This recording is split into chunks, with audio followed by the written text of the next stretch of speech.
Rápidamente, para nosotros el proceso de paz indudablemente empieza a ser una esperanza de un país distinto, indudablemente, y un país incluyente también de los derechos de las mujeres. Nos devuelve la esperanza, las posibilidades de pensarnos, como dice Claudia, regresar a un país donde los derechos humanos sean una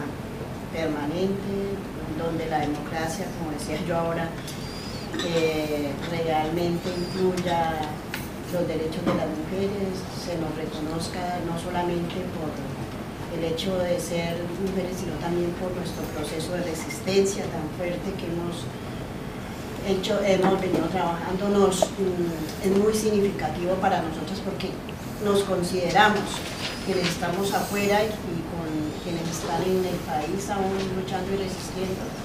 que ese proceso de paz es parte de nuestro trabajo y de nuestra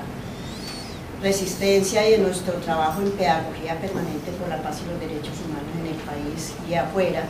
porque también ese proceso de paz sin el compromiso, la solidaridad internacional y las alianzas tan importantes que con los movimientos de derechos humanos, de mujeres y paz en el mundo, y en el caso de España yo creo que ha sido absolutamente potente, no hubiera sido posible tampoco. Entonces, como les decía, es devolvernos la esperanza, es devolvernos ese digamos, sueño permanente, porque por las utopías de poder alcanzar un país en paz, aunque nos reconocemos hijas e hijos de esa guerra en el país, ¿no? Y la posibilidad y en la pérdida del plebiscito fue fulminante, contundente, porque no estaba ni siquiera en nuestra imaginación que el país, ese país que tanto hemos trabajado por la paz, le diera la espalda al acuerdo de paz, que para nosotras, aunque no era un acuerdo perfecto, pero era un acuerdo muy importante, y sobre todo en los temas que tienen que ver con las víctimas y en los derechos de las mujeres, en el enfoque de género. Para nosotras era de orgullo lo que se logró en ese acuerdo de paz, que como nos contará aquí Claudia posteriormente, pues eso es un avance que con orgullo le tenemos que contar a España y al mundo, ¿no? Y a todos los países que también están trabajando por construcción de paz. Entonces, pues fue un impacto fulminante, de mucha tristeza. Hay que decir que muchas de nosotras caímos los primeros días en la desilusión, en un estado de tristeza, somatizó en muchas de nosotras y nosotros. Caso, por ejemplo, de mi compañero, llegó con una enfermedad que casi lo mata, ¿no? Porque hasta se fue al país a ayudar a posicionar y a hacerle campaña al plebiscito. Entonces, pero ese lazo tan importante que también tenemos con las organizaciones de mujeres en Colombia y permanente con Claudia, inclusive que tenemos un WhatsApp colectivo y tal, nos iba devolviendo también la esperanza, porque la movilización de las mujeres, la movilización de paz en la calle y todo esto iba también como devolviendo la esperanza. Y yo creo que de alguna manera también hay que reconocer que el compromiso político hasta del mismo Estado, gobierno colombiano que negoció ese acuerdo, fue devolviendo poco a poco la esperanza, pero sobre todo esa resistencia a las organizaciones de mujeres y el movimiento de paz en la calle. Y por supuesto lo que nos fue también posicionando la esperanza nuevamente, y sentir que no íbamos a dejar caer la posibilidad de que este acuerdo tuviera una posibilidad en el tiempo en el país. Lo único que nos quedaba vigente es de volver a mujeres como ustedes, a mucha parte de la institucionalidad, en este caso, en este país, que se comprometió con el proceso y que para nosotros de alguna manera también era como una vergüenza, ¿no? Que el país le diera la espalda al proceso de paz. Y yo creo que este evento para mí es también fundamental porque es hoy dar cuenta de qué ha pasado también después de esa pérdida del plebiscito y cómo se recuperó la ilusión, la esperanza y la posibilidad de que no nos derrotaran, digamos, los amigos de la guerra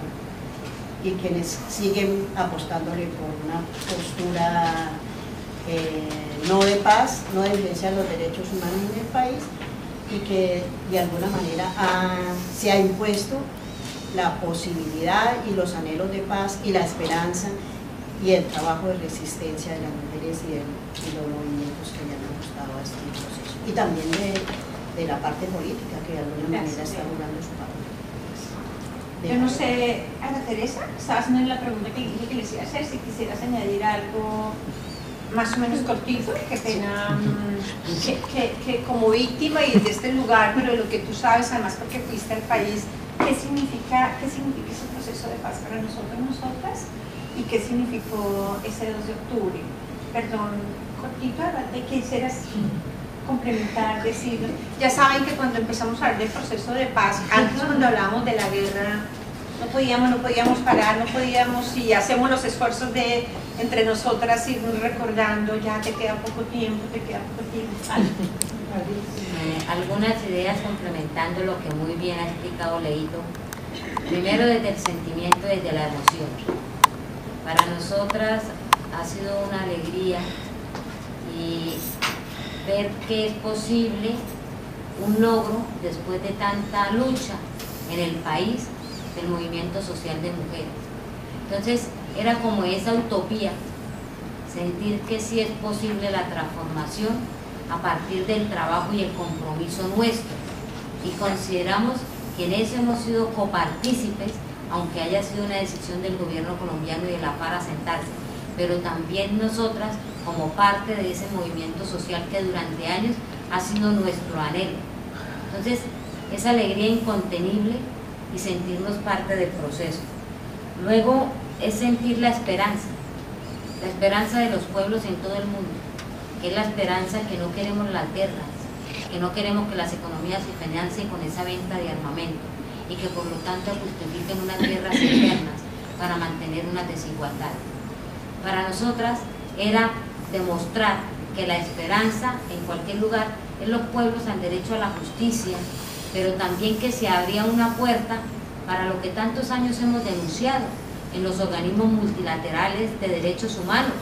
las violaciones graves y desproporcionadas a las mujeres. Y es decir, ya no es solamente la voz nuestra, sino también la voz junto con la comunidad internacional, con países que son veedores, pero también para que se conozcan los crímenes atroces y los crímenes de lesa humanidad que han ocurrido en el país. Más allá de un conflicto armado interno, también un conflicto socioestructural, pero decir ese impacto que ha tenido en la vida nuestra, seamos refugiadas, la violencia sexual, todos los crímenes que decimos crímenes de lesa humanidad, pero son crímenes que atentan contra la dignidad de cualquier ser en cualquier lugar del mundo, y más en las mujeres que hemos sido tan violentadas y tan agredidas. Y era decir, por fin también llega un momento para nosotras de decirle al mundo y poder decir cuál es la verdad, qué hemos vivido en Colombia las mujeres. Y por ello es para nosotras fundamental la verdad, la justicia, la reparación, no de repetición, pero además el retorno, que el retorno es algo que nos planteamos mucho quienes estamos fuera, y ya lo explicaba Leito, esa ilusión nuestra de volver, de que no nos sacaron del país y de que dijeron a ellas las aniquilamos, les callamos la voz y aquí todo queda oculto. Por eso es la resistencia nuestra aquí también, de decir, el Estado no nos ha doblegado ni nos ha callado la voz. Nosotras seguimos porque somos parte de esta historia, y como parte de esta historia dentro de la pluralidad, la diversidad, dentro de nuestro derecho a los derechos civiles y políticos, a opinar, a tener un pensamiento crítico, a tener una oposición a unas estructuras que no nos representan. Desde ahí consideramos que es posible la transformación y por eso, aunque estemos aquí, es nuestra incidencia en una política pública que creemos que es lo que deben hacer los estados, esa política pública que garantice ahora sí los derechos fundamentales en la integralidad de las mujeres y de la sociedad en general. Por ello apostamos también a la unidad y es un ejemplo para el mundo, como bien decía Leito, este proceso de paz con la perspectiva de género y con la participación de las mujeres, que sí consideramos que es sui generis para el mundo. Ahora viene un momento fundamental que es la implementación, donde realmente se va a demostrar que no solamente la inclusión es en ese momento específico, sino en la implementación de los acuerdos. Gracias, Alpate. Hay un concepto que queremos proponerles que trabajemos en el curso del día. Ese concepto lo pensamos con Lara cuando estábamos preparando el taller. Es el concepto de considerar que el proceso de paz en Colombia es un bien público mundial, es un bien público de la humanidad. No solamente es un patrimonio de los colombianos y las colombianas, sino que adelantándose el proceso de paz en Colombia, la humanidad está también con nosotros y nosotras recorriendo ese camino y por ende es un bien público para la humanidad. Pero además, bueno, y si es un bien público para la humanidad significa que la posición que esperamos, el lugar que esperamos que cada uno ocupe frente a ese bien público es cuidarlo, es protegerlo, es hacer todo lo que haya que hacer para que realmente ese bien público se preserve, ese bien público siga haciéndolo hasta la implementación total para toda la humanidad. Pero de otro lado, y en lo que al feminismo y a las feministas respecta, ese proceso de paz, para la mirada feminista, claramente ese proceso de paz también significa un bien público para el feminismo y un bien público para la comunidad LGBTI a nivel mundial, porque ese proceso de paz es un proceso de paz que ha logrado los mayores niveles de desarrollo en materia de género y en materia de género y derechos de las mujeres. Les voy a dar una estadística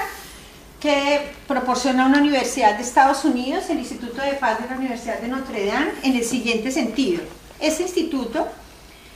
ha estudiado 35 acuerdos de paz, incluyendo el de Colombia. Lo llama, los estudios que ha hecho, acuerdos de paz generales exhaustivos. Eso significa que se firmaron y terminaron con la guerra. De esos acuerdos, de los 35, solamente 8 acuerdos, incluyendo Colombia, mencionan los derechos de las mujeres en alguna parte del acuerdo. De los 35, solo 8. La lista de esos países son las siguientes. Voy a mencionarles alguna porque, bueno, son 35, ¿no? El Salvador, Croacia, Mozambique, Angola, Camboya, Sierra Leona, Guinea, Burundi, Liberia, Bosnia, Herzegovina, Macedonia, Ruanda, Sudán, India, Nepal, etcétera, Senegal, en fin, varios, 35. Y solamente son incluyentes de los derechos de las mujeres Sierra Leona, Liberia, Sudán, Guatemala, Nepal, Burundi y Kingdom, que no sé si alguien sabe dónde queda. Bien, resulta que de esos 8, la mitad de esos países, Sudán, Liberia, Nepal, recayeron nuevamente en conflicto y por eso esta universidad no ha hecho una valoración de su implementación ni en lo general ni en lo que respecta a las mujeres. Es decir, el balance general, según este estudio que además se lo recomiendo, el balance general es que en aquellos 8 que incluyeron asuntos de las mujeres, en su implementación, ni siquiera el de Guatemala ha tenido desarrollos importantes, no lo ha tenido. Así que se esperaría, y de hecho a esa universidad, la Mesa de Conversaciones de La Habana escribe además en el acuerdo de paz, les encarga que hagan un seguimiento a todo el acuerdo de paz, incluidos los indicadores de género. Es decir, esperaríamos que Colombia no sea un país más en el que en 5 años se diga, como se está diciendo de estos otros países, se adelantó mucho en inclusión del enfoque de género y derechos de las mujeres, pero no se llegó realmente a una implementación real ni